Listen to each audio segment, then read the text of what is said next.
먼저 저희 부친 소천하시고 또 그 장례를 치르는 일에 성도님들이 하나로 이렇게 헌신해 주신 것에 대해서 진심으로 이렇게 감사를 드립니다. 하와이 알류에서 제가 셋째 날 강의를 이렇게 하고 있는데 우리 성도님들 얼굴 표정이 좀 안 좋은 것 같아요. 그래서 무슨 일이 있나 생각하고 이제 잠깐 강의 중간 쉬는 시간에 제가 이제 강사 대기실에서 다음 할 강의를 이렇게 정리하고 있는데 성도님들이 들어오시는 거예요. 목사님, 아버님 지금 소천하셨다고 연락이 교회 카톡에 떴다는 겁니다. 그 제가 소천하셨으면 뭐 장례하시면 되죠. 이랬더니 괜찮으시냐고 막 이렇게 해요. 그래서 제가 괜찮습니다. 강의 다 하고 갈 거니까 신경 쓰지 마세요. 그리고 이제 또 바로 들어가서 강의를 다 하고 강의를 하는 중에 뭐 알류 수업하는 학생들이 전부 다 이제 뭐 우는 분도 있고 막 이래요. 그래서 목사님 괜찮냐고. 그 보니까 뭐 지안이도 찔찔 짜고 이래요. 그러니까 이제 슬픈데 목사님이 더 담대하게, 더 막 확실하게 이 복음 막 전하는 게 자기는 그게 뭐 더 슬프게 느껴졌다나? 그 뭐 연극하는 연출 아락할까봐. 아니야. 내가 뭐 슬픈데 억지로 더 안 슬픈 것처럼 말한 거 아니야. 본인은 이제 좀 슬픈 일인데 목사님이 그 슬픔을 감추기 위해서 더 강하게 복음을 말하시는가 보다. 이런 생각을 하니까 자기는 더 그게 마음에 이렇게 아프고 이렇게 슬프고 그렇더랍니다. 학생들이 목사님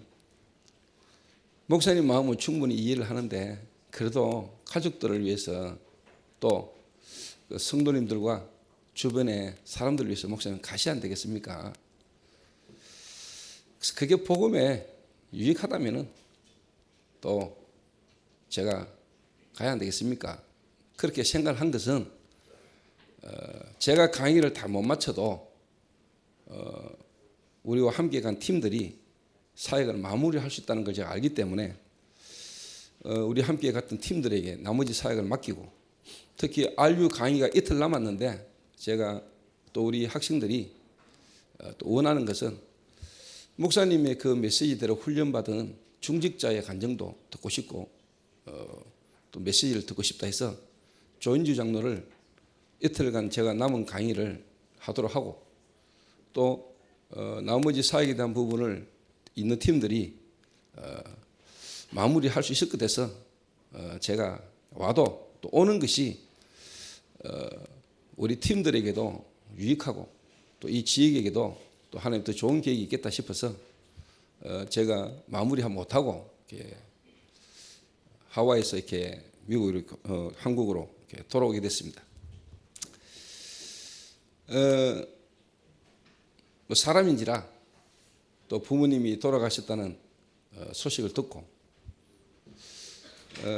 숙소에서 뭐 잠을 거의 뭐 자지 못하고 꼬박 세우고 이렇게 한국으로 이렇게 나오는데 제 딸에게 그 할아버지 영정사진 한 장 찍어서 한번 보내봐라. 일단 내가 뭐 장례식장이 없으니까. 이제 제 딸이 할아버지 영정사진을 찍어서 이렇게 보냈더라고요. 그 이제 제가 뭐 하와이에서 이제 아버지 사진을 이렇게 보면서 뭐 여러 가지 생각들이 이렇게 좀 떠오르더라고요. 그래서 참 어떻게 보면 나 같은 모자란 인간이 지금 하나님의 은혜로 구원을 받아서 복음 전한다고 지금 선교 현장에 나오기까지 이런 부모님에만 했고 또 이런 부모님을 통해서 하나님이 내게 이 복음이 또 전도자로까지 되도록 인도해 오신 하나님 은혜가 제게 쭉 느껴지고요. 또 우리 아버님이 지금까지 살아오신 생애가 제게 쭉 이렇게 많이 떠올랐습니다. 그런 이제 비행기를 탔는데 비행기 타고 이제 오면서 제가 이제 비행기 안에서 영화를 한 편을 더 봤는데 장수상해라는 영화가 있더라고요. 장수상해. 박근영 씨가 주연을 하고 이제 박근영 씨가 이제 치매를 당한 거예요. 이렇게. 그래서 치매 당한 아버지를 돕기 위해서 가족들이 헌신하는 그런 이제 영화더라고요. 저희 아버님이 마지막에 조금 치매 증상을 이렇게 갖고 계시잖아요. 그러니까 이 치매 당한 이 아버지를 어떻게 보면 이제 표시 안 나게 가족인 것처럼 하지 않고 가족 아닌 것처럼 해가지고 이 기억력을 되살리려고 가족들이 헌신하는 이런 영화더라고요. 그러다 보니까 그 영화가 더 내 마음에 와닿는 거예요. 이렇게 그냥 볼 수 있는 영화인데 이 내가 갖고 있는 사형리 그 내용과 이렇게 통하니까 더 영화를 이렇게 집중해서 이렇게 보게 되잖아요.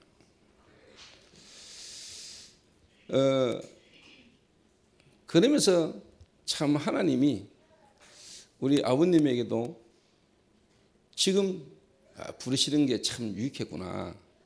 또 가족들에게도 참 하나님이 모든 것이 합력해서 선을 이루시는구나 하는 생각들을 많이 했습니다.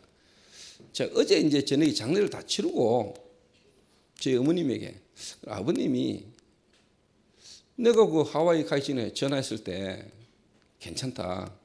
또 우리 가족들이 명절에 부모님 뵙고 왔을 때도 뭐 치킨도 드시고 웃으시고 얼굴도 참 좋으시고 그러셨는데 그 이틀 만에 이렇게 갑자기 소천을 이렇게 하신 거거든요. 그래서 어머니에게 물었죠. 그래 뭐 아버님이 돌아가시 전에 어떤 상황이었냐 물었더니 돌아가시 전날 이렇게 몸이 좀 많이 아프시대요. 허리가 아프더라면서. 그래서 이제 저희 어머니가 이제 왜 멀쩡하다가 또 갑자기 이렇게 아프다 그러냐. 이래서 그 다음날 119를 불러가지고 이제 군위로 갔더니 거기는 이제 뭐 CT 촬영이랑 MRI 촬영이 안 되니까 의성으로 이렇게 옮겨서 CT 촬영하고 하니까 별로 뭐 그렇게 허리에 심각한 통증을 느낄 만한 문제가 없다고 이야기하는 겁니다. 그래서 어머님이 이제 입원 절차를 다 밟고 필요한 걸 다 해놓고 그 시골교회 목사님이 같이 가셨기 때문에 집에 갔다가 준비를 해서 다시 이제 오는 걸로. 그때 그날 아버님이 자꾸 저희 어머니를 보고 옆에서 자라 그러시더라고요. 그 뭐 입원실 침대 환자가 누워 있는 침대 옆에 거기에 누워 있다는 것도 힘들고 그런데 아버님이 자꾸 뭐 이렇게 가지 말고 여기서 자라 하더라고요. 근데 뭐 실제로 뭐 이렇게 옆에서 자고 하기 힘들어서 또 목사님도 가셔야 되고 갔는데 뭐 그날 다음날 이제 비도 오고 또 어머님이 혼자 버스를 타고 의성까지 가시기에는 차 피는 모든 게 좀 어렵고 힘든데 마침 이제 목사님이 오후에 시간이 나니까 권사님 제가 모셔다 드릴 테니까 같이 갑시다. 이래서 이제 1시쯤에 이제 뭐 준비를 해서 병원을 이렇게 가셔서 병실로 걸어 들어가는데 그 교회 권사님 한 분도 이제 따라서 같이 이렇게 코를 심하게 좀 고는 것 같은 소리가 이렇게 나시길래 주무시고 계시는갑다. 또 주무시는 걸 또 깨우려면 좀 그런데 안 주무시고 계셨더라면 훨씬 뵙고 이야기하기가 좋을 건데 주무시고 계시니까 어떻게 해야 되나 하면서 걸어 들어가셨대요. 들어갔는데 보니까 코를 심하게 고시는 건 줄 알았는데 보니까 호흡을 좀 가파르게 하고 계시는 중에 저희 어머님과 같이 갔던 나이 드신 권사님이 보시더니 정 권사님 숨을 몰아쉬는 것다. 그래서 의사 선생님을 부르고 그랬는데 준비를 하시는 게 좋겠다. 그래서 어머님도 15분 지켜보시고 아버님이 바로 이렇게 숨을 이렇게 거두셨다는 이야기를 제가 이제 어제 이렇게 들었습니다. 그러니까 보루가 뭐 이틀 전에도 전혀 뭐 죽음에 대한 부분이라는 생각을 할 상황이 아니었는데 그 생명은 하나님 손에 있는 거니까. 그래서 하나님이 그 생명에 대한 구원의 계획과 또 그 인생이 살아있는 동안에 전도에 대한 계획을 하나님이 다 이루셨으니까 하나님이 불러가셨다라고 저는 그렇게 생각하고, 그리고 보니까 모든 부분에 하나님이 아버님의 죽음을 유익하게 하셨다 하는 생각을 제가 이렇게 많은 걸 이렇게 확인을 하게 됐습니다. 또 뭐 덕분에 여러분을 이번 주일날 제가 볼 수 없었을 건데 일정을 앞당겨 오므로 또 여러분을 또 이렇게 주일날 또 이렇게 뵙게 되고, 또 아버님이 어떻게 보면은 이제 하나님의 부르심을 받음으로 실제로 저희 가족들 또 우리 어머님의 가족들 한 자리에 다 이렇게 모이게 되고, 또 그 부분들을 통해서 우리 가문에 하나님이 해오신 일과 또 제 같은 가장 가문의 가정에 골칫거리였던 저를 통해서 하나님이 영광을 받으시고, 또 그분들을 저를 보면서 하나님께 영광을 돌리게 되는, 여러모로 모든 것이 복음이 아주 유익한 일들을 이번에 제가 이렇게 보게 됐습니다. 또 이번에 뭐 우리 신종목이 또 아버님이 또 소천하셨고요. 그리고 쉽게 말 이번 주간에 거의 뭐 어떻게 보면은 장례 주간이라 할 정도로 하나님의 부르심 가운데 어떻게 보면 참 축복된 그런 한 주가 된 것 같습니다. 그런데 또 어제 우리 교회 멤버 성도님이 제게 카톡을 보냈는데 자기 사촌 동생이 또 오늘 자살을 했다는 이런 죽음의 소식들을 이번 한 주가 많이 이렇게 듣게 된 겁니다. 그래서 아버지 어제 마지막에 이제 하관하면서 치토 이제 흙을 이렇게 뿌리잖아요. 마지막에 뿌리면서 보면서 주님, 저도 언젠가는 저 자리에 누울 겁니까? 그리고 우리는 이미 죽었고, 그리스도가 십자가 못 박혀 죽을 때 우리는 이미 죽었고, 또 우리가 언젠가는 저 자리에 우리가 누워 있어야 될 겁니까? 이미 우리는 그리스도 죽었는데도 불구하고 우리는 아직 많이 살아있잖아요. 또 그리스도로 우리는 살았잖아요. 그럼 우리가 이제 진짜 하나님의 손에 붙잡힌 바 된 그것을 위하여 우리가 살아야 될 거 아닙니까? 남은 생에 무엇을 위하여 살다 갈 것인가? 또 내가 죽음 이후에 나를 둘러싼 사람들, 그것도 저희 아버님이 불신자로 참 하나님 은혜로 복음받고 기름 부음 받은 장로까지, 그리고 이제 후손들이 다 복음의 사람이 돼서 둘러서 있는 것이 참 감사하죠. 그리고 저는 제가 하나님 앞에 부르심을 입었을 때, 제 장례식 때 이미 여러분과 같은 제자들이 둘러서 있고, 또 제가 하나님 앞에 갔을 때 나의 죽음을 두고 앞에서 많은 전도 제자들이, 후대 렘넌트들이 일어나가지고 하나님께서 하신 일들에 대한 역사를 나누고 이야기하는 부분들을 생각할 때 참 제가 너무나 지금도 축복 속에 있고 더 큰 축복 속으로 내가 들어가야 되겠다 하는 다짐도 이번에 더 하게 되지는 그런 귀한 시간이었습니다. 무엇보다 더 중요한 것은 저희 가문에 많은 친척들이 오셔서 보시면서 참 자네 교회 성도들이 참으로 이렇게 원내스 되셔서 또 함께 이 장례 일을 수고하고 헌신하는 부분들 보면서 너무나 고마워하고 감사하는 모습이 제게는 너무나 더 큰 위로가 되고 은혜가 되고 힘이 되는 그런 귀한 장례 기간이었습니다. 다시 한번 헌신해 주시고 또 수고해 주신 우리 모든 교역자들과 성도님들에게 다시 한번 감사를 이렇게 드립니다. 이번은 하와이였어요.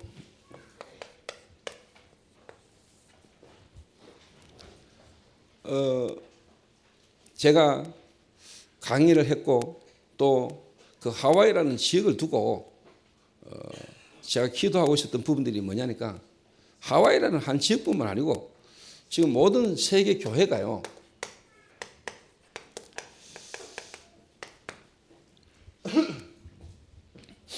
뭐 한마디로 말하면 이겁니다. 분쟁입니다. 분쟁. 여러분 알다시피 부모가 가장 원하는 게 있다면 자식들끼리 화목하는 거 아니겠습니까? 어느 한 자녀가 성공하고 출세한 것도 좋지만은 성공하고 출세한 자녀를 통해서 또 그렇지 못한 자녀들 간에 갈등이 있고 분쟁이 있고 서로의 어떤 원내서 되지 않는 부분들을 부모님이 바라는 거 아니잖아요. 자식이 성공하지 못하고 자식들이 뭐 가난하고 어렵다 할지라도 그 자녀들끼리 화목하고 하나 된다는 것, 그게 부모의 가장 큰 기쁨 아니겠습니까? 하나님이 한국교회를 보고 세계교회를 볼 때 교회가 정말로 하나님을 위하여 또 하나님 안에서 하나 되는 진짜 원넷을 이루는, 그게 저는 하나님의 참된 기쁨이라고 생각하거든요. 또 목회자로서 교회 안에 이런 일 저런 일보다도 성도들 간에 어떻게 보면 화목하는 것, 성도들 간에 그리스도를 머리로 한 몸의 지체로서 서로의 지체로서 공동체를 이루는 것, 거기에 어떻게 보면은 하나님이 원하는 것이요, 또 제 개인 목회자로 볼 때 성도들 간에 원넷을 이루는 것, 그게 목회자의 어떤 참 기쁨이거든요. 감사하고. 그래서 제가 지금 뭐 전국으로 또 세계로 제가 사역을 다니면서 제가 이런 마음을 품거든요. 한 지역에 있는 교회들마다 정말로 원넷이 되지도록 하나가 되진 일에 제가 하나님 앞에 쓰임받을 수 있다면, 또 내가 한 이 사역을 통해서 정말로 그 지역에 있는 교회들이 참으로 하나가 돼서 하나님이 원하는 뜻을 이루어 드릴 수 있다면, 그 일을 하다가 내가 죽는다면 그 일을 하라고 하나님이 지금까지 나를 인도하신 거 아니겠냐. 그 일을 한다고 내가 만약에 죽음을 만나고 죽음이 온다면 그 죽음도 내게 유익한 거 아니겠냐 한 생각을 이렇게 많이 하고 있습니다. 또 하나님 은혜로 많은 분들이 그런 이야기를 해요. 대구 초대교회는 참 그래도 누가 봐도 어떻게 보면 좀 목회자와 중직자 간에 갈등이 그렇게 없는, 그래서 목회자와 중직자가 하나가 돼서 함께 세계 복음하는 모습들이 너무나 귀중하고 소중하게 보인다는 이야기를 제가 많이 이렇게 듣습니다. 모르겠습니다. 또 여러분끼리 눈에 안 보이게 갈등하고 싸우고 있는지는 모르겠지만은 일단 객관적으로 볼 때 별로 안 그런 것 같아요. 싸워도 뭐 혼자 따로 싸우든지 뭐 그건 모르겠고. 뭐냐니까요.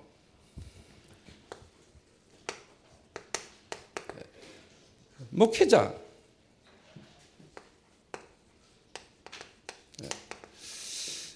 목회자와 중직자가 소통이 안 되면은 당연히 뭐냐, 교회는요 이런저런 부분에 문제가 옵니다. 왜 그러냐? 여러분 알다시피 교회는요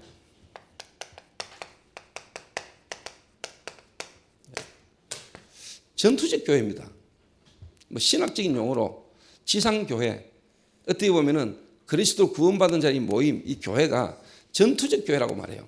전투적 교회라고 말하는 데는 두 가지 의미가 있어요. 하나는 이제 선교, 전도, 그리스도를 알지 못하고 영적으로 죽어 있는 자들, 흑암 근시에 묶여 있는 자들을 살려내는, 그들을 건져내야 되는 의미에서 영적 전투, 어떤 전투적 교회. 그리고 뭐냐, 육신을 입고 구원받은 우리가 사는 이 땅에 구원받은 자의 모임 교회는 뭐냐, 완전하지 못하단 말이에요. 그 말은 항상 뭐냐, 교회 안에는 문제가 있다. 교회 안에는 여러 가지 어떤 문제와 교회 안에는 여러 가지 갈등과 싸움이 있을 수밖에 없는 교회다. 그런 의미에서 교회를 보고 뭐냐, 전투적 교회다라고 이야기하는 겁니다. 이런 부분에 있어서 가장 중요한 부분이 이제 목회자와 이제 중직자 간의 갈등이란 말이에요. 이 부분에 눈이 안 보이게 해서 사단이 공격을 많이 하는 거죠. 예를 들면 당연히 이제 뭐냐니까 새신자라든가 렘넌트들이 교회 와가지고 탁 보고는 이 뭐 교회가 뭐 이래, 교회가 이래. 그래서 오늘 저와 여러분이 지난주에 빌립보서를 이야기하면서 문제 현장을 보는 눈 그랬습니다. 여러분이 어떤 눈을 가지고 우리가 봐야 우리가 이제 교회를 바르게 보고 우리가 어떤 사건과 일들 속에서 성령 인도를 받아갈 수 있겠냐 말입니다. 알다시피 이 빌립보 교회에 바울이 서신을 쓰게 된 데는 두 가지 이유가 있었어요. 하나가 뭐냐니까 바울이 복음 전하다가 감옥에 갇혀 있는 걸 보고 이제 그걸 폄하하는, 봐라, 바울이 뭐 전단도 기사도 감옥 가 있는 거 봐라, 이 바울에 대한 폄하, 이제 낮추는 이런 사건과 교회 안에 내분 분쟁이 일어난 일을 바울이 소식을 듣고 거기에 대한 답을 주기 위해서 쓰신 편지가 빌립보서입니다. 교회 안에 하나 되지 못하는 그 부분에 대한 안타까움에 바울이 부모의 마음으로, 그럼에도 불구하고는 바울은 이 편지를 쓰면서 내가 너희를 생각할 때마다 감사함으로, 내가 너희를 위해 간구할 때마다 기쁨으로 내가 간구한다. 문제 많은 교회, 사건이 있고 어려움 가운데 보이는 교회인 것처럼 보이는 그 교회를 보면서도 바울은 뭐냐, 항상 뭐냐, 생각할 때마다 너희를 위하여 간구하고 기도하고, 간구할 때마다 기쁨으로 간구하는 것은, 그 말은 바울은 하나님이 그 교회에 지금도 하고 계시고 역사하신 일들을 봤기 때문에 바울은 문제에 빠지지 않았단 말이에요. 여러분들과 제가 정말 그리스도를 통해 하나님이 나와 계신 축복의 비밀 속에 하나님이 하시는 역사를 못 보면은 우리 눈에 보이는 부분을 가지고 우리 중요한 것들을 다 놓치게 된다 이 말이에요. 그래서 특히 이번에 제가 하와이를 갔다 왔는데 뭐 다 아시겠지만 하와이는 목회자와 중직자 간의 관계 속에서 상처를 많이 받은, 목회자는 목회자대로 중직자는 중직자대로 그 조그마한 섬 하와이에 성도들 마음들이 갈리게 찢겨져 있는, 교회 한 교회 안에 모여가지고도 뭐냐 원내스가 안 되는, 그럼에도 불구하고 하나님이 그 하와이와 그 하와이를 향한 교회를 향한 하나님의 계획을 제가 보고 어떻게 하든지 뭐냐, 이 하와이에 있는 교회들이, 성도들이 하나님이 원하시는 그 계획 속으로 원내스 되시기를 원하는 이 부분에 나는 죽어도 좋다. 그 일을 두고 내가 죽는 것이 유익하다면 죽을 수 있다. 제 개인적인 심정으로, 그래서 내가 뭐냐, 이 하와이를 향한 하나님의 계획을 보고 저희 교회 앞으로 렘넌트들을 내가 하와이 RU 대학에 내가 유학을 보내기로 내가 결심을 하고 이렇게 왔습니다. 그래서 이제 김요셉 전도사 같은 경우는 제가 내년에 하와이로 보내려고요. 영어 완벽하지, 한국말 완벽하지. 또 하와이는 지금 렘넌트가 없어요. 렘넌트 어린 애들을 사역할 수 있는 청년이 없어요, 대학생들이. 그래서 제가 김요셉 전도사는 RU에서 보내가지고 RU에서 공부하고 앞으로 뭐 박사까지 앞으로 케냐에 아프리카 선교에 중요한 계획을 감당해야 될 요셉이기 때문에 미국에서 좀 더 교육학 쪽에 공부를 더 하게 만들어서 케냐뿐만 아니고 70개국 아프리카를 살리는 일에 준비를 좀 시키는데 시간표라는 생각이 들어서 요셉을 제가 RU 대학으로 이제 보내기로 결정을 하고요. 그리고 이제 서준우가 나한테 그러더라고요. 목사님이 저를 뭐 이렇게 하라면 하라는 대로 그 하와이 지역에 어느 장로님의 딸이 있는데 그 딸이 뭐 결혼을 이렇게 해야 되는 상황인가 봐요. 그래서 저희 교회 청년을 좀 원하시길래 너 선교적 차원으로 결혼할래 하와이에? 그러니까 목사님이 보내시고 전도에 유익하다면 순종하겠습니다 이러더라고요. 그래서 오케이 일단 뭐. 그래서 마약 중독이라는 부분에 문제 가운데 있고 지금 정신병 가운데 시달리고 있는 사람이 하와이에, 미국에 너무 많거든요. 그래서 요셉이하고 준우하고 또 기도하는 가운데 필요한 팀을 묶어서 제가 하와이 RU에 하와이에 제가 팀을 파송하려고 이번에 하와이 갔다 오면서 기도하면서 하와이를 향한 하나님의 계획을 두고 제가 복음의 유익한 부분을 두고 제가 기도하면서 이렇게 왔습니다. 그래서 올해 마무리하면서 내년에는 하와이 교회들을 유익하게 하고 하와이에 있는 교회들이 함께 완넷이 되어서 RU를 통해서 하와이 복음화뿐만 아니라 미국 복음화에 헌신할 수 있는 팀을 제가 파송을 하려고 해요. 저희 교회에서. 그래서 전 세계에 무너져 있고 어려움당하는 교회에 우리가 하나 되게 하고 전도하게 하는 이 일에 우리 교회가 하나님의 인도를 받는 것은 하나님이 원하는 거다 하는 생각을 제가 이렇게 하고 있습니다. 그런데 이분들이 대부분이 지금요 여기서 와지는 갈등 때문에 고민 때문에 새신자가 올 수가 없고 교회 안에 렘넌트가 안 일어나는 거예요. 다른 말로 말하면요, 다음 세대가 준비가 안 되는 거예요. 다음 세대가. 여러분, 하나님은 저와 여러분도 귀중하게 보지만은 하나님의 눈은 항상 미래입니다. 다음 세대.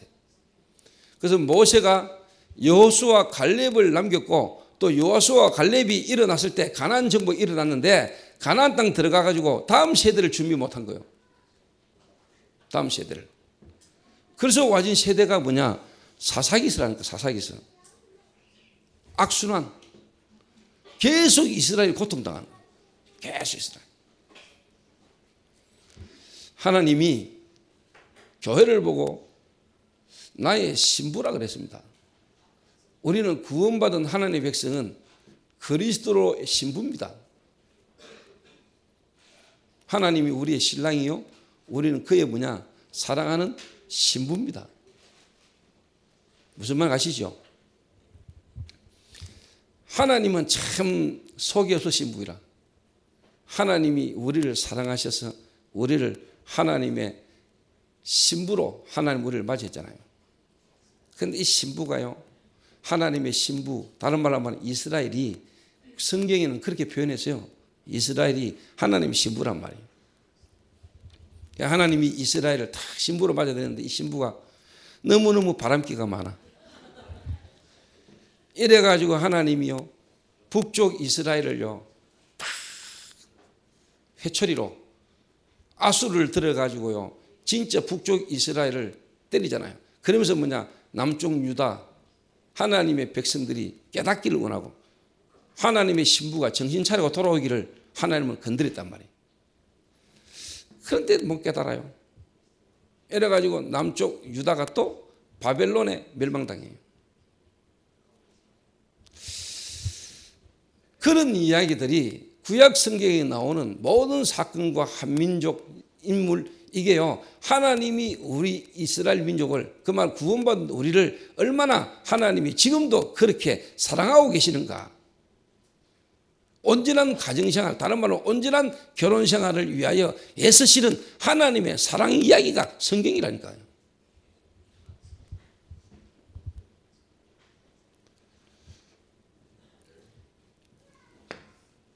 다음 세대.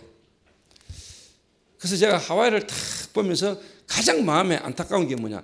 다음 세대를, 이 시대의 이 복음 운동을 다음 세대에 전달해 줄 수 있는 지금 이 준비가 일어나야 되고 일을 해야 된다. 그런데 감사한 거는요, 제가 참 너무나 모자라고 부족함에도 불구하고 하나님의 은혜로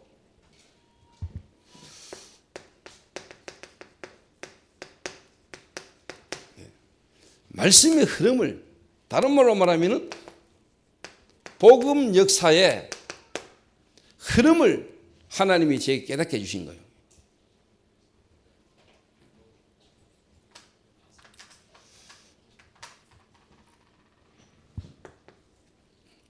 이 말에는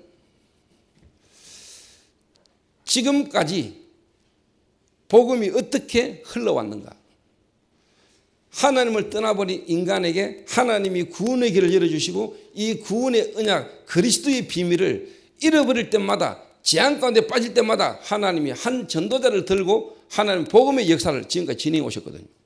이 흐름.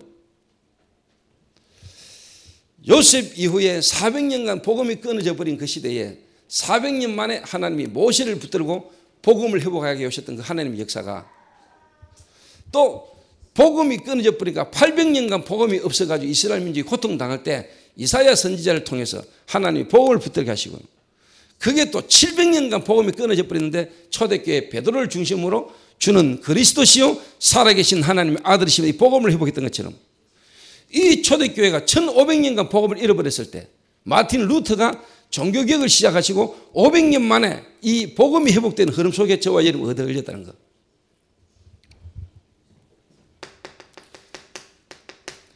그 복음이 회복되고 성경적 전도가 회복되시는 일에 세임받은 우리 1세대 목사님들, 그분들의 부족과 연약, 인격적으로 부족과 연약 있지만은 하나님이 하시는 역사 속에 하나님이 눈으로 그분들이 그 복음이 흘러가도록 우리에게 전달되도록 헌신하신 부분들을 봐라. 목사님들의 인격적인 거나 부족한 부분의 모습을 보지 말고, 그래도 이 복음을 지키려고, 이 복음 때문에 이단 소리 들어가면서라도 이 복음을 부여잡고 지금까지 서 있었던 하나님이 하신 역사를 쳐다보면서 목사님들이 귀중하고 소중함을 알아라.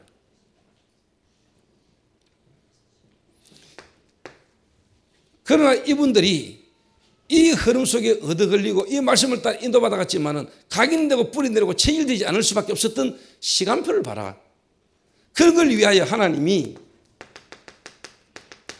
2세대 우리 같은 RT에서 동문 평신도로 있다가 전도사로 있다가 그 말씀의 흐름 속에 훈련받고 뿌리내리고 각인되고 체질되진 전도자들이 지금 일어나고 있지 않냐. 그래서 이제 뭐냐, 렘넌트들에게 이 복음이 증거해야 될 거 아니냐 라는 정체성이 하나님이 제게 주셨어요.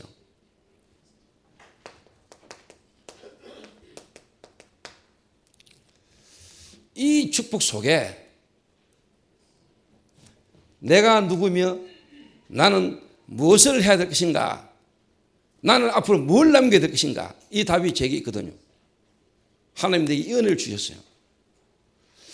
이 축복 속에서 제가 우리 교회 새신자, 특히 불신자로 있다가 하나님이 완벽하게 복음 듣도록 예비되어 있는 새신자 만나가지고 이분들이 지금 중직자로까지 세워졌잖아요.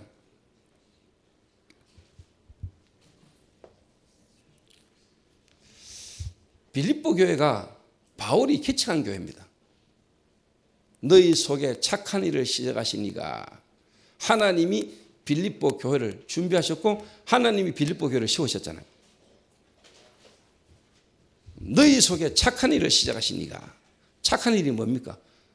빌립보 지역에 교회가 시작된 걸 말하는 겁니다. 그거는 뭐냐, 사람이 준비한 게 아니고 하나님이 준비하신 겁니다. 주께서 루디아의 마음의 문을 열어 바울의 말을 따르게 하신지라.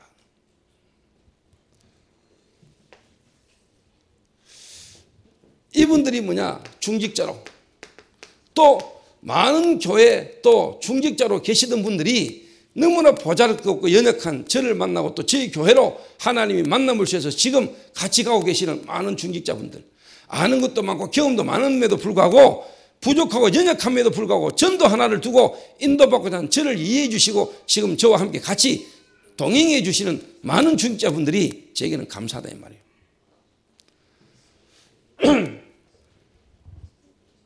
안 그렇겠지만은, 안 그래야 되겠습니다만은 많은 교회들마다 중직자분들이 잘한다고 하는 목회자의 발목을 잡고 또 중직자들끼리 갈등 속에 싸우는 교회들이 많아요. 그런데 저는 진짜 하나님 앞에서 감사한 거는, 뭐 저를 통해서 복음받은 중직자도 있지만은 다른 교회에서 이미 중직으로 있다가 뭐 하나님의 주권 속에 계획 속에 저희 교회로 오게 돼서 지금 저와 함께 이렇게 같이 가는 분들도 계시는데, 제게 한 번도 제 하는 사에게 불의기를 건 적이 없어요. 제 눈에는. 아까 말한 대로 장로들끼리 또 모여가지고 어떤지 모르겠는데, 장로들끼리 모여서 이야기할 때 거기 진실인데 제 앞에서가 아니고, 그런데 제가 볼 때 안 그런 것 같아요. 지금까지 제가 전도를 두고 인도받아가는 부분에 있어서요, 어떻게 하든지 도와주시려고 그러고 지금까지 이렇게 인도받아 오시는 부분들이 내게는 너무 감사한 거 사실.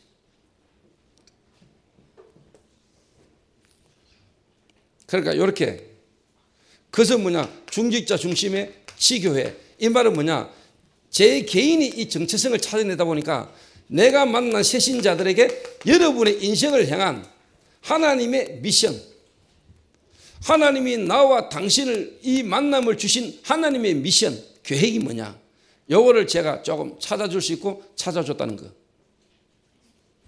그러니까 뭐냐니까 원네스가 될 수밖에 없잖아요. 가능하잖아요. 이게 목회자거든요. 목회자는 하나님의 이 복음 역사의 흐름에 대한, 그 속에 내가 누군가, 그리고 내가 왜 이 교회를 개척해야 되고 내가 해야 되는 목회 방향은 뭔가, 여기에 대한 답을 갖고 있을 때 하나님이 그 일을 할 수 있는 사람을 내게 붙여주신다는 거거든요. 내가 만든다고 아니고 하나님이 붙여주시는 거죠.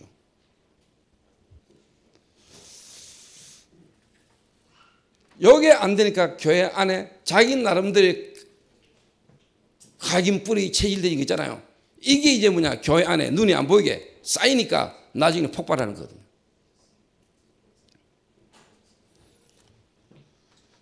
그래서 하나님이 저를 이렇게 인도해 오셔서 지금 뭐냐, 전국교회와 세계교회에 하나님이 정인으로 제가 설 수 있었던 것은 여러분들이 있기 때문에 가능하다 이 말이에요. 여러분이 없으면 제가 뭐 저 혼자 가가 뭐 이야기할 겁니까? 여러분이 저의 정인입니다. 아멘.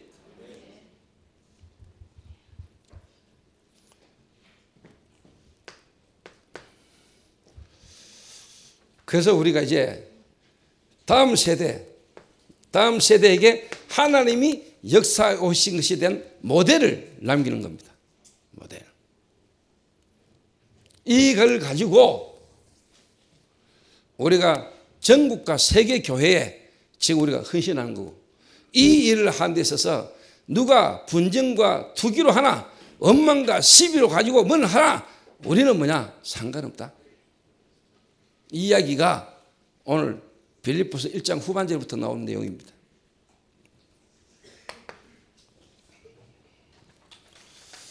자, 그러면은요, 바울이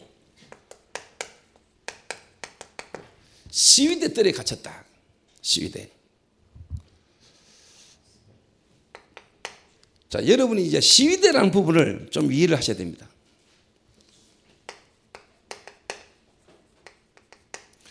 이 바울이 갇힌 감옥, 이 시위대라는 말은 로마 황제를 호위하는 집단, 특히 다시 말하면 군대입니다. 로마 황제를 호위하기 위해서 만들어진 군대랄까요. 여기서 뭐냐, 로마의 원로원을 움직이고 원로원 멤버들이 여기서 나오는 겁니다. 그러니까 다시 말하면 로마의 심장부입니다. 로마의 심장부. 여기에 하나님이 바울을 중재인으로 만들어가지고 로마 황제를 담당하고 관리하는 이 부대에, 거기에 감옥에 바울을 집어넣은 겁니다. 이게 하나님의 계획이죠. 로마 황제 앞에 서도록 하기 위해서. 그러니까 바울은 이걸 본 거예요. 바울은 본인이 로마 감옥에까지 가야 되고, 로마 감옥에 지금 있는 이 일은 하나님이 세계 복음화, 특히 이 시대에 로마 복음화를 위하여 로마 복음화의 심장부에 하나님은 나를 있게 하셨다.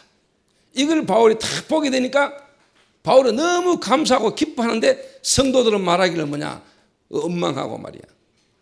바울을 폄하하고 막, 바울이 감옥 갇힌 걸 가지고 말이야, 이제는 좋은 뜻으로 이 말은, 그래 전도자 바울이 복음 전할 로마까지 가서 감옥 가 있는데 우리도 이제는 복음 전해야 될 것이 아니냐, 이런 사람이 일어나는가 하면은, 바라지 바울은 안 돼, 안 되니까 우리가 하자, 이런 식이라. 여기서요 제가 조금 생각을 하는 게 있습니다. 이 본문을 쭉 보면서, 이 본문이 2000년 전에 바울이 복음 전할 때 일어났던 현상인데, 이 상황이 지금 우리 한국교회와 지금 저와 여러분에게 적용이 돼야 될 겁니까? 그때 그랬다, 그게 무슨 상관이 있어요?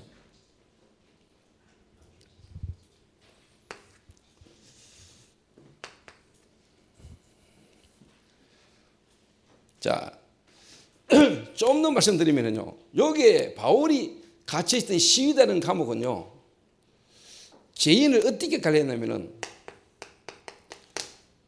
하루에 6시간씩 4명의 쉽게 말하면 군인이 조가 돼가지고 바울을 지키는 겁니다. 그만 사루 24, 그죠? 24시간, 6시간씩이니까. 하루에 바울이 뭐냐? 16명을 바울이 만나는 겁니다. 바울이 감옥에 있는데 바울을 지키는 간수가 쉽게 말하면 그 군인들이 몇 명이냐? 4명씩 4개 조가 바울을 돌아가면서 바울을 쉽게 말해 지키는 겁니다. 자, 입만 열면은 그리스도가 나오는 바울이 사람들이 물었겠죠. 야, 네가 어떻게 해서 이게 지금 중년 이 감옥에 네가 들어오게 됐냐? 네가 뭔 죄를 지었냐? 네가 왜 여기 왔냐? 네 많은 사람이냐? 이런 물었겠죠. 그죠? 그때 바울이 뭐라고 말했겠습니까? 내가 이 로마의 중죄인으로 내가 오게 되진 실제적인 사건들을 바울이 설명했겠죠. 분명히 이야기했겠죠.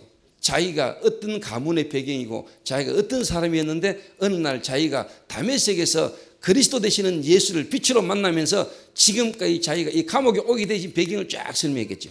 인생 스토리가 나왔겠죠. 이 가운데 복음을 듣는 사람들이 일어나기 시작한 거예요. 이 가운데 완전 중요한 영향을 주시는 이 장교, 고급 장교들이 복음을 받으면서 이게 뭐냐? 로마 복음화로 이게 막 문이 열리기 시작한 거예요. 그래서 여러분들도 어떤 자리, 어떤 환경 속에 속한다 할지라도 여러분이 누구를 만나든지 어디서 가냐 뭐냐? 내가 만난 그리스도와 내 인생의 중요한 하나님의 계획, 어떤 어려움과 사건 속에 처했다 할지라도 나를 지금 이 문제 가운데 있게 하신 하나님의 계획을 보는 눈이 열려야 된다.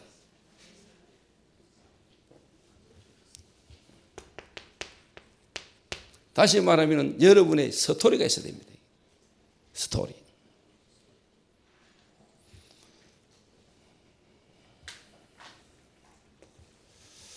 자, 그런데요, 여기서 여러분 좀 생각해야 될 게 오늘 본문을 좀 읽었지 않습니까? 15절에 어떤 이들은 14절부터 보겠습니다. 형제 중 다수가 나의 매임으로 말미암아 주 안에서 신뢰함으로 겁없이 하나님의 말씀을 더욱 담대히 전하게 되었느니라. 담대하게. 또 어떤 이들은 투기와 분정으로, 어떤 이들은 착한 뜻으로 그리스도를 전파하니 이들은 내가 복음을 변증하기 위하여 시험을 받은 줄로 알고 사랑을 하나 그들은 나의 매임에 괴로움을 더하게 할 줄로 생각하여 순수하지 못하게 다툼으로 그리스도를 전파하느니라. 자, 바울이 감옥에 있게 되신 일을 통해서 어떤 사람들은 착한 뜻으로, 어떤 사람은 바울을 괴롭게 하기 위해서. 자, 여기에는 여러분이 이해를 하셔야 될 게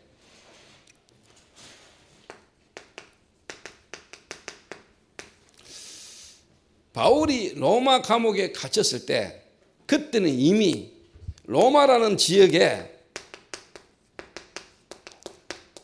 유대인 중심, 다른 말로 하면 마가다락방 교회, 초창기 교회, 초대교회 처음 시작되신 교회가 마가다락방 교회, 다른 말로 예루살렘 교회 아닙니까? 예루살렘 교회를 통하여 로마에 미비하지만은 교회가 있었다 이 말이에요. 그런데 바울이 로마 감옥에 들어가 로마 감옥에서 바울이 복음을 전하면서 바울로 통하여 로마 교회에 복음의 불이 붙기 시작한 거예요. 자, 이러면은 여러분 같으면 어떻게 해야 돼요?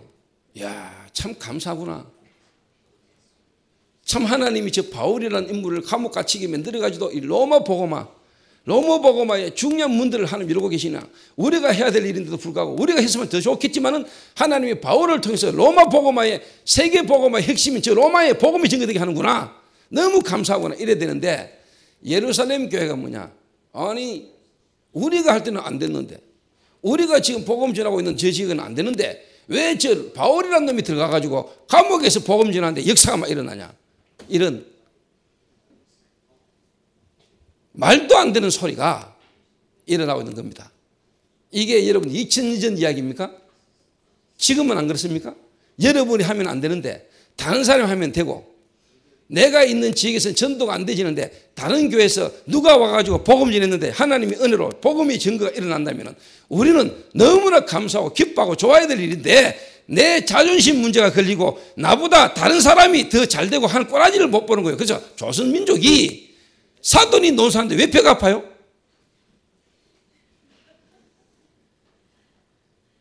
우리가 그래가 되겠습니까?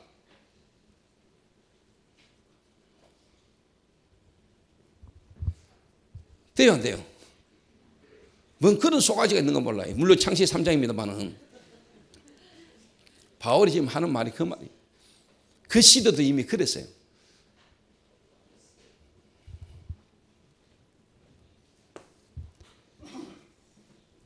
자, 예를 들어서 다른 지역에 전도가 안 되고 다른 지역에 목회자와 중직자 간의 관계 속에 갈등 속에 막 무너지고 근데 제가 우리 교회가 만약에 한 지역에 들어가서 진짜 전도운동이 일어나고 하나님 예비된 사람들이 만나지고 문이 열려서 우리가 그 지역에 복음에 중요한 좋은 영향을 끼친다면 그 지역 목사님들이 괴로워해야 됩니까? 기뻐해야 됩니까? 기뻐해야 됩니다. 그런데 90%는 안 기뻐합니다. 이게 문제란 말이에요. 이게. 저와 여러분 진짜 그러면 안 돼요. 예를 들어서 제 자녀가 제가 경제적으로 궁핍하고 어려워서 신발을 하나 옳게 못 사죠. 근데 항상 마음이 부모가 집에 탁 들어갈 때 신발 딱 벗어난 걸 보는데 신발이 다 떨어져 가지고 나이키도 아니고 너이키 이런 것도 신고 나이키도 아니고 너이키인데 거기다가 만약 뒤꿈치 다 떨어져 가지고 바닥 떨어져 가지고 새까마이가 신발이 나뒹굴어져 있는 거 딱 쳐다보면 부모가 마음이 아프겠죠. 아, 일마 참 신발 하나 사줘야 되겠다. 나이키는 안 되더라도 뭐 프로스펙스라도 하나 사줘야 되겠다. 이래 마음을 탁 먹고 있는데 어느 날 집에 딱 왔는데 나이키가 딱 새 신발이 탁 있단 말이에요. 여러분 마음이 어떻게 해요? 와, 기쁘다.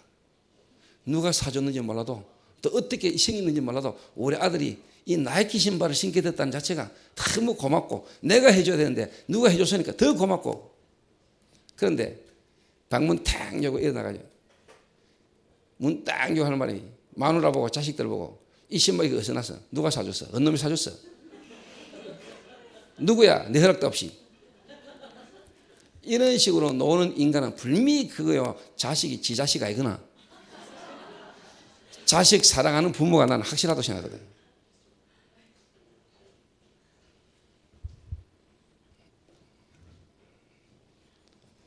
만약에 우리 성도가 여러분이 다른 교회 가가지고 다른 목사를 만나서 지금까지 신앙생활을 하는 것보다 더 괜찮은 하나님 계획을 깨닫고 미션을 찾아내서 신앙생활을 잘한다. 제가 기뻐야 됩니까? 슬퍼야 됩니까? 기뻐야지. 근데 막 통장에 있던 돈이 빠져나간 것 같은 보이스피싱 당해가지고 어느 날 있던 통장에 돈이 빠져나간 것처럼 뭔가 여러분 교회에 이제 재정에 문제가 올 것 같은 뭔가 내 먹고 사는 부분에 위기가 온 것 같은 이런 아픔을 느끼는 인간이라면요 죽는 것도 유익합니다. 그건 죄송합니다. 뒤지는 것도 유익합니다.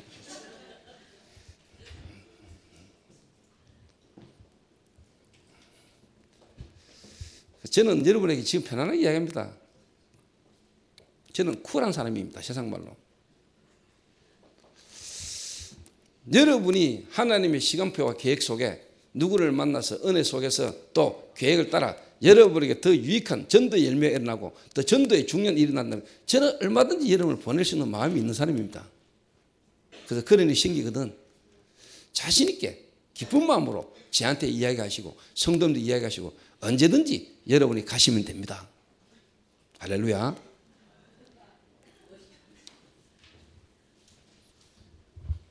그게 맞잖아요. 여러분이 주식입니까? 여러분이 저의 주입니까? 그 목사가 교회 주인입니까? 그 성도의 인생에 대한 주인이 누군데요?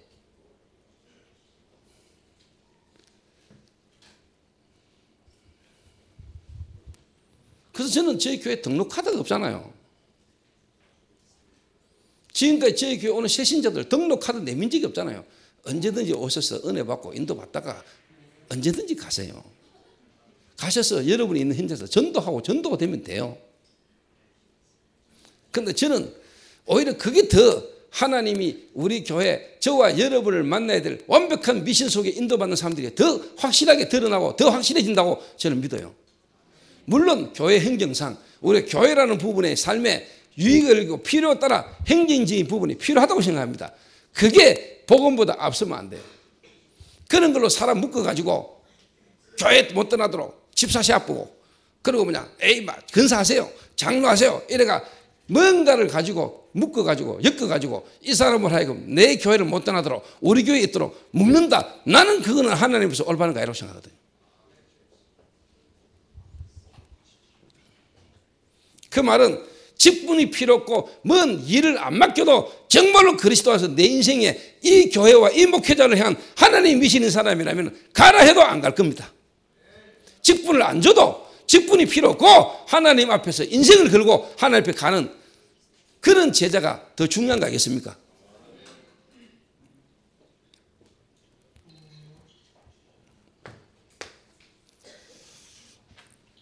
그래서 우리는 순수한 복음운동 하자 이 말이에요. 순수한 복음운동. 그래서 오늘 저와 여러분이 처한 현실과 형편이 있겠죠. 바울처럼 어려움을 당한 사람이 있겠죠. 여러분이 정말로 복음을 가지고 있고 하나님이 여러분을 향하신 계획을 이루어가는 것을 아는 사람이라면 성도 누구를 볼 때 이 사람이 지금 어떤 형편에 처했할지라도 그걸 가지고 우리가 함부로 말할 수 없습니다. 하나님이 그 사람을 향한 계획이 어떤 건지 우리가 모르기 때문에 정말 안다면은 김도영이가 갑자기 말이야 허리 아픈 줄 알아서 병원을 갔는데 허리 아픈 게 아니고 이게 막 눈까지 멀어가고 막 몸도 못 움직이고 잘못하면 죽을 것 같은 상황에 있는 김도영이를 탁 쳐다볼 때 여러분 어떻게 보십니까? 저 인간적인 영적인 문제가 많아가지고 지금 정신 차리라고 저 질병을 주는구나. 뭔가 저 하나님 앞에서 저 잘못한 거 못된 게 있으니까 저 분명히 하나님 지금 깨달으라고 지금 지나는 거야.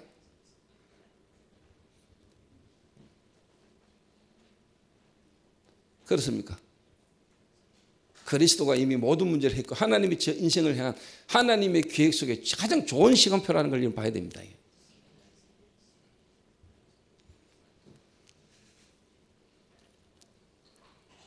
그래서 제가 한 번도 포기 안 했습니다. 그런데 이번에 가만히 보니까요. 우리 장례식 하는 동안에 우리 교육자들 참 수고를 많이 하더라고요. 근데 지금 몸도 안 좋은 게 밤늦게까지 써가지고요. 저 자식 참 감사하네. 근데 내가 하나 이면을 봐서 어제 내가 교육자도 수고했다고 이제 저녁이나 같이 먹자. 삼겹살 한 끄번 먹을래 이랬더니 안 물라느라고. 일마들이 삼겹살을 거부하지. 뭔 얘기가 뭐라냐면 막 고기 너무 많이 먹었다는 거야. 그럼 뭔 고기를 많이 먹어 이러니까 쉽게 말하면 그 장례하면서 그 돼지고기 삶은 거 수육 엄청 먹는가 봐요. 그래가 뭐 고기가 저녁에 모지랬다라더라고 그래. 근데 간식이 저 통 큰 놈이 뭐 고기 모지르게 사왔나 싶었더만 뭐 거기 하고 일마들이 되게 묵는가 봐. 삼겹살을 거부하더만.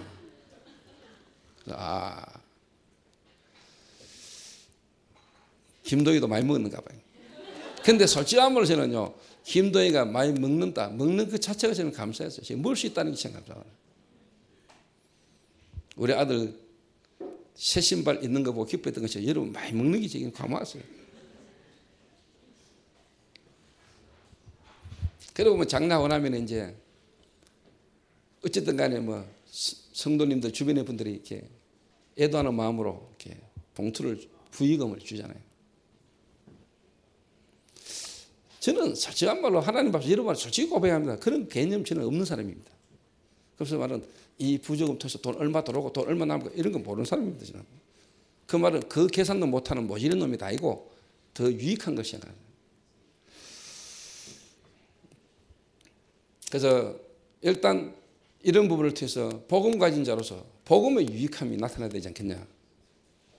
그래서 동생들, 가족들 이름으로 들어온 거 다 분류를 하라 했습니다. 수고했지만. 그래서 동생들 이름으로 가족들 이름으로 들어온 거 다 돌려줬습니다. 그리고 최소 금액만 기본적으로 필요한 부분만 내라. 그리고 모든 장례 비용 저희들이 다 담당하고, 그리고 남은 거 오늘 하나님 앞에 감사헌금 그렇게 할 수 있도록 은혜를 주셨고요. 또 그렇게 할 수 있도록 여러분들이 도와주셔서 제가 너무너무 감사합니다. 그러니까 그런 거를 보는 우리 집안 식구들도요, 역시 복음 가진 조 목사가 참 하나님의 사람이 복음 가지고 모든 걸 유익하게 하는 걸 보면서요, 자기들이 은혜 받고 하는 거예요. 불신자들은 안 그렇잖아요. 불신자들 가운데도 그렇게 하는 사람도 있겠지만 대부분이 아마 장례 치르고 난 데 싸우고 삐지고 그런 것 때문에 왜 형님이 다 가갑니까, 돈을? 나도 들어온 부지 있는데 왜 나한테는 안 줍니까? 하고 막 시신 앞에 놔놓고 돈 때문에 싸우고 막 삐지고 이런 것도 비일비재하거든요. 우리가 복음 가지고 복음 안에서 그런 부분을 우리가 하나님 앞에서 더 하나님의 크고 놀라운 비밀한 계획한 것들을 우리가 아는 만큼 죽음도 우리에게는 뭐 유익한데, 그 우리가 뭐 쉽게 말하면 세상에 필요한 부분이지만 물질적 경제적인 이런 부분에 우리가 더 중요한 걸 놓치지 않는 인물들 되시기를 주님의 이름으로 부탁합니다.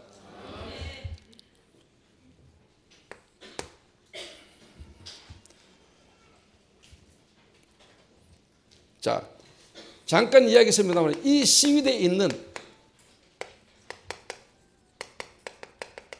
문제 사건을 통해 일어나는 반응들입니다.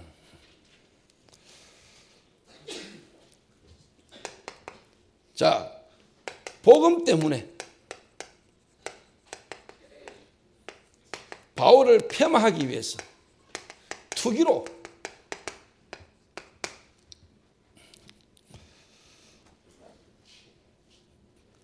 그러나 바울은 전파되는 것이 그리스도니 그리스도가 존귀해야 된다면 나는 죽는 것도 나는 유익합니다. 이게 저는 진짜 우리 전도자가 하나님 앞에 구원받은 전도의 축복이 있는 자로서 우리가 가져야 될 자세라고 저는 생각하거든요.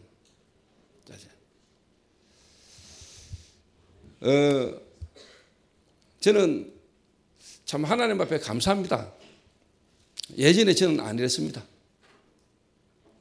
저는 예전에 이럴 수 있는 인물이 못 됐습니다. 여러분에게 부끄러운 고백하고, 인간적으로 제가 비행기를 타고 하와이에서 오면서 아버지를 생각하면서 조금 하나님 앞에 참 죄송했던 부분이, 너무 제가 어릴 때 방황할 때 철없을 때, 그때 당시에 경제가 어렵고 가정이 힘들 때 우리 아버지 죽어버렸으면 좋겠다. 아버지 죽고 아버지 어디 뭐 보험 들어가서 보상금 있으면 그 가지고 좀 쓰고 싶은 거 쓰고 내 마음대로 하고 싶은 이런 못된 틀린 생각을 했던 인간이거든. 그런데 제가 지금 여러분 앞에 이런 이야기를 할 수 있다는 것은 기적 같은 일입니다. 정말입니다. 저는 아버지 죽었으면 좋겠다. 나는 우리 아버지 별로 사랑하지 못했고 사랑해야 될 이유가 그것도 없었던 인물이었습니다. 내 편하면 좋고 내게 유익하고 내 좋은 거 있으면 뭐 아버지가 그렇게 귀하게 얘기를 선물도 나는 남포 갖다 팔아보고 내 쓰고 싶은 거 썼던 그런 인간입니다.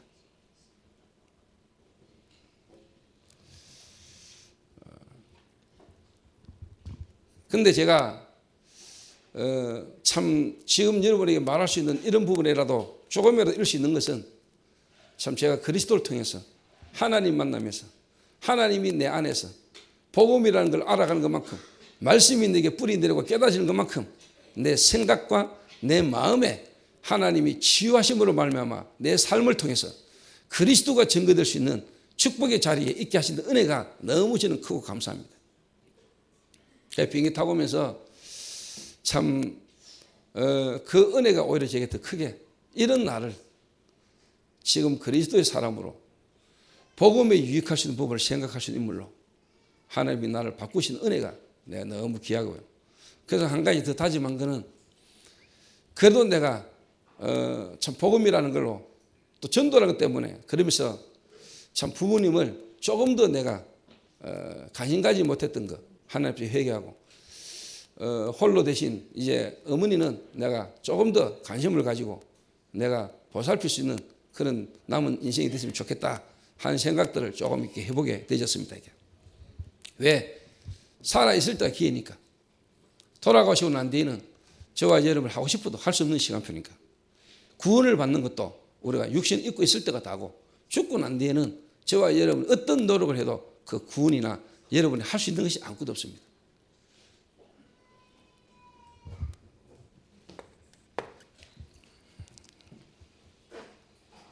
그래서 여러분이 이제 바울의 이런 부분을 통해서 우리의 신앙관 또 우리의 올바른 하나님 앞에서의 고백이 저와 여러분에게 나와야 되겠습니다. 바울이 죽음을 이야기했습니다. 신앙관이라고 또 바울은 내세관입니다. 또 소유관, 다른 말로 말하면 가치관, 또 반말로 말하면 세계관.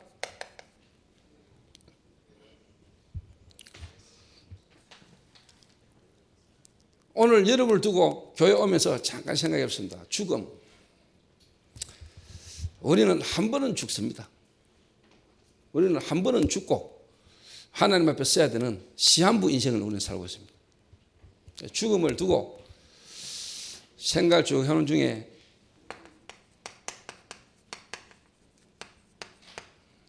최고의 죽음, 최고의 죽음. 이 죽음은 어떤 죽음일까 생각하는데 요한복음 14장 27절 말씀이 문득 떠올랐습니다.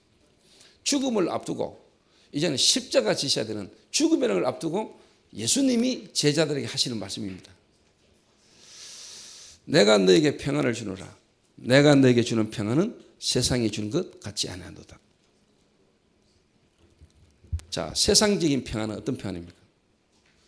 돈이 없다가 돈이 생기거나 질병 걸렸다가 병이 낫거나 어려운 문제 가운데서 어려움이 해결되면 와지는 평안이죠. 우리가 그리스도 안에서 얻는 평안은 뭡니까? 주님은 지금 죽으러 갑니다. 죽어야 됩니다. 죽음을 앞두고 있는 상황입니다.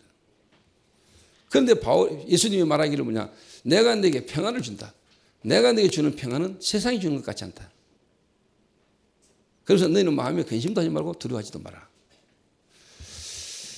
예수님이 이런 말씀을 할 수 있는 것, 또 우리가 어떤 사람이 되어야 되냐 했을 때 내가 죽음으로 나의 죽음을 통해서 다른 사람이 얻을 수 있는 유익을 생각할 수 있는 사람. 바울은 나는 죽는 것이 좋다. 나는 그리스도와 함께 더 천국에 주와 함께 거하는 것이 소망이고 그게 더 원한다. 그게 좋은 일이라고 생각한다. 그러나 교회를 위하여 유익하다면 예수님은 자기는 십자가의 어마어마한 고통 가운데 있으면서 그 죽음의 고통을 통하여 우리가 구원받을 것을 주님이 생각하실 때 자기의 죽는 것도 더 유익함이니라. 내가 실상을 말하노니 내가 너희를 떠나 아버지께로 가는 것이 더 유익합니다. 지금은 너희가 마음이 근심하겠지, 두렵고. 그러나 내가 가면 또 다른 보혜사를 내가 너희에게 보낼 것이다. 또 다른 보혜사가 오면 너희를 진리 가운데로, 의 가운데로 너희들을 인도할 것이다. 모든 것을 생각나게 하고 장래일을 깨닫게 할 것이다. 최고의 죽음, 그리스도 되신 예수님의 십자가의 죽음, 그 죽음이 아니면 우리는 오늘 이 자리에 있을 수도 없습니다. 그리스도의 죽음, 누구도 대신할 수 없는 그분만이 해야 되는 죽음. 그렇죠? 그분이 죽지 않으면 우리는 구원받을 수 없습니다. 그분의 죽음이 아니면 제 문제, 사단 문제, 하나님 만나는 길이 절대로 우리에게 열릴 수 없는 그 예수 그리스도께서만이 하셔야 되는 그 죽음, 최고의 죽음이죠. 지상 최대의 사건, 그리스도의 죽음. 오늘 저와 여러분의 죽음, 저와 여러분이 정말로 하나님 앞에서 마지막 우리가 딱 한 번은 죽어야 되는데 죽는데 어떤 죽음이라 될까요?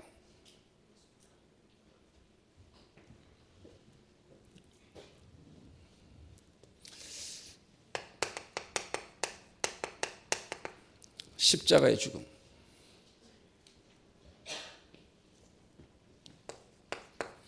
자, 이 죽음을 통하여 우리가 구원을 얻었습니다. 그리스도의 죽음을 통하여 우리는 구원을 얻었습니다. 제사함 받았습니다. 하나님의 자녀가 되셨습니다.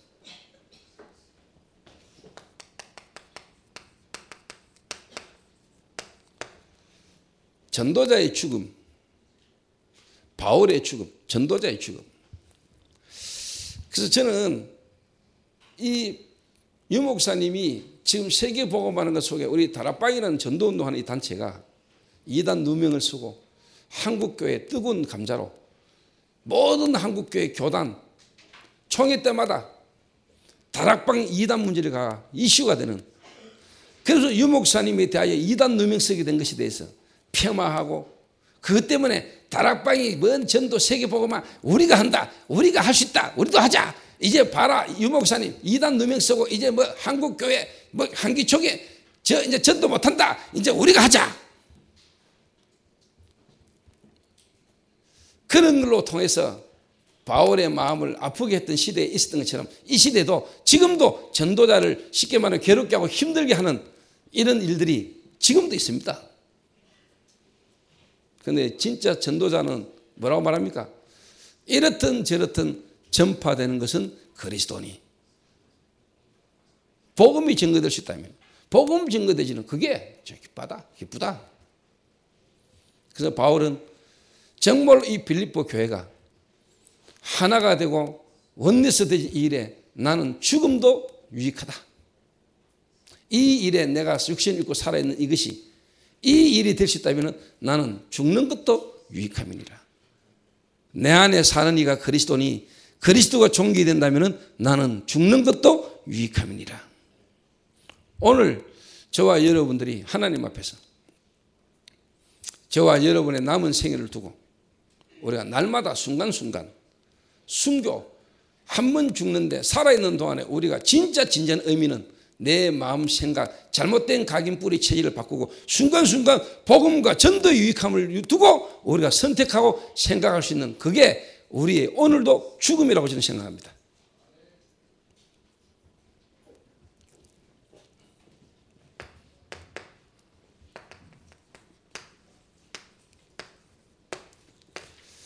저의 잘못된 각인 뿌리 체질, 나 중심의 육신적 중심의 세상 중심의 나의 잘못된 삶을 오늘도 복음과 전도의 유익함을 두고 나를 바꿀 수 있는, 날마다 나를 오늘도 부인하고 오늘도 복음과 전도의 유익함을 두고 내 자신을 각인 뿌리 체질을 뒤바꾸는 집중 속으로 들어가는 것, 그게 이 시대의 참된 순기의 의미이지 않겠냐.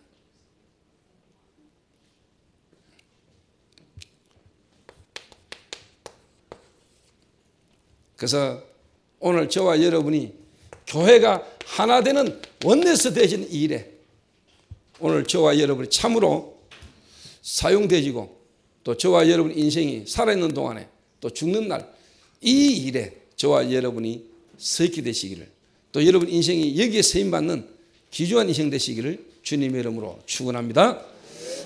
기도하겠습니다. 하나님 감사합니다. 죽었던 우리를 그리스도로 살리시고 그리스도의 소원을 두고 우리의 중심이 담길 수 있는 사람으로 우리를 깨닫게 하시며 인도해 오신 하나님 앞에 감사를 드립니다. 하나님, 우리의 남은 생에 복음이 증거되는 이 일을 위하여 죽는 것도 유익하다는 고백이 또 우리의 삶이 실제로 되어질 수 있도록 주님 우리를 축복하여 주옵소서. 저와 우리 교회를 통하여 하나님이 원하시는 세계복음화의 귀한 일에 하나님이 기꺼이 쓰일 수 있도록, 쓰시기에 부족함이 없는 자들이 될 수 있도록 주님 우리를 축복하여 주옵소서. 예수님의 이름으로 기도하옵나이다. 아멘.